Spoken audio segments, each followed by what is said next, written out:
விஜய் தலைமையிலான அரசை அவங்க எங்ககிட்ட அப்ரோச் பண்ணாங்க.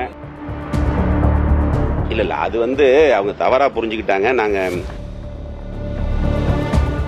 எடப்பாடி பழனிசாமி எப்போதுமே உங்க ரெண்டு பேரும் மீதுமே தனியா ஒரு அக்கறை கொண்டுதான் இருப்பாருன்னு பல தருணங்களை பார்த்திருக்கோம். ஆனா இன்னைக்கு நீங்க ரெண்டு பேரே மாற்று கட்சிக்கு போறது இது எந்த அளவுக்கு இது தாக்கத்தை நீங்க தான் சொல்லணும். இப்ப இந்த எழுச்சியை பாத்தீங்க, இந்த உற்சாகத்தை பாத்தீங்க, ஏற்பாட்டை பாத்தீங்க. இன்னும் காலம் நீங்க சொன்னது அவரை ஏத்துக்கலையா இல்ல அவர்கிட்ட ஏதாவது பேசுனீங்களா? விரிவா பேசுவோம், பின்னாடி பேசுவோம். அண்ணன் எம்ஆர் விஜயபாஸ்கர் பேசுறேன். அதிமுகவினுடைய எதிர்காலம் எப்படி இருக்கும்? பொதுச் செயலாளர் என்ன மாத்திக்கணும்னு நினைக்கிறீங்க? அதிமுக இருக்கணும்னா என்ன பண்ணணும்? நாங்க மாற்று கட்சிக்கு வந்துட்டோம் தம்பி. இனிமேல் நாங்க போய் அவருக்கு என்ன அறிவுரை சொல்ல போறோம்? ஒண்ணு கிடையாது. இதுக்கு முன்னாடியே அது நடந்திருக்கணும். புரட்சித் தலைவர் எம்ஜிஆர் காலத்துல எஸ்டிஎஸ் பிரிஞ்சு போனார். அவரை அரவணைச்சவர் புரட்சித் தலைவர் எம்ஜிஆர். கண்ணதாசன் பயங்கரமா விமர்சனம் பண்ணார். அவர் அரசவை கவிஞனாக்கினவர் புரட்சித் தலைவர் எம்ஜிஆர். புரட்சித் தலைவி அம்மா ஆட்சி காலத்துல எத்தனையோ பேர் இன்னைக்கு இருக்கிற முன்னாள் அமைச்சர் இவங்க வரைக்கும் காளிமுத்து வரைக்கும் எல்லாருமே விமர்சனம் பண்ணாங்க. அந்த விமர்சனங்களை எல்லாம் தாண்டி அவங்களை அரவணைச்சாங்க. ஆனால் நம்முடைய பொதுச் செயலாளர் 32 மாவட்ட செயலாளரை ஒன்னா நீக்கிறார். நீக்கி அங்க ஒரு புது மாவட்ட செயலாளரை போட்டு கோஷ்டி இல்லாத ஒரு மாவட்டங்களில் கோஷ்டிகளை உருவாக்கி அது கட்சிக்கு நல்லதல்ல. அதையெல்லாம் தாண்டி ஏதாவது ஒரு வகையில் சமரசமாகும்னு எதிர்பார்த்தோம். இல்ல விஜய் தலைமையிலான அரசை அவங்க எங்ககிட்ட அப்ரோச் பண்ணாங்க. பிடிச்சிருந்தது, வந்துட்டோம். 42 ஆண்டு காலம் நான் உறுப்பினராக இருந்திருக்கிறேன்.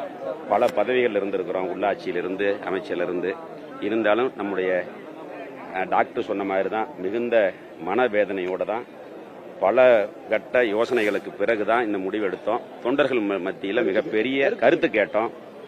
சும்மாவெல்லாம் இல்லை, எல்லா நிர்வாகிகளையும் கருத்து கேட்டு அவசரப்படாம தான் கேட்டோம். அவங்களுடைய விருப்பத்தின் பேரில் ஒரு சிலர் வேண்டாம்னு சொல்லுவாங்க, இல்லை அது இல்லைன்னு சொல்ல, மெஜாரிட்டி 95% மேல இந்த சொன்ன கருத்துக்களின் அடிப்படையில் தான் இந்த நிகழ்வு மிக பிரம்மாண்டமான ஒரு மாநாடு போல நடந்து முடிஞ்சிருக்குது. இதுவரைக்கும் நடந்த நிகழ்வுகள் டிவிக்கேல இணைப்பு விழா என்பது இதுபோல நடந்தது கிடையாது. உங்களுக்கு தெரியும், பத்திரிகையாளர்கள் நீங்க.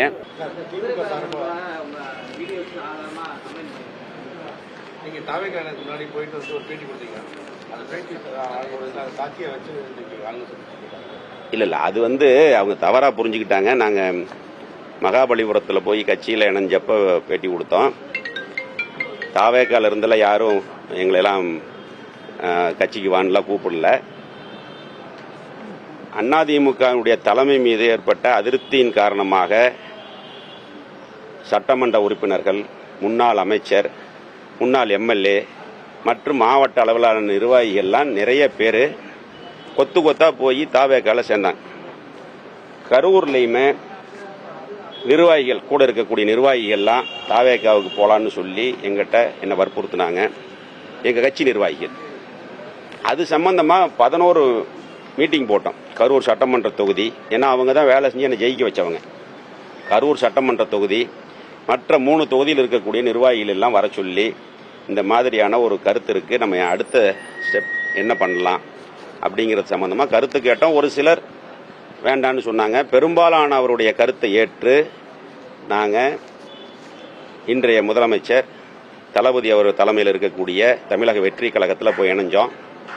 அப்ப பேட்டி கொடுக்கும் பொழுது அதைத்தான் சொன்னோம். அது தவறா புரிஞ்சுக்கிட்டாங்க.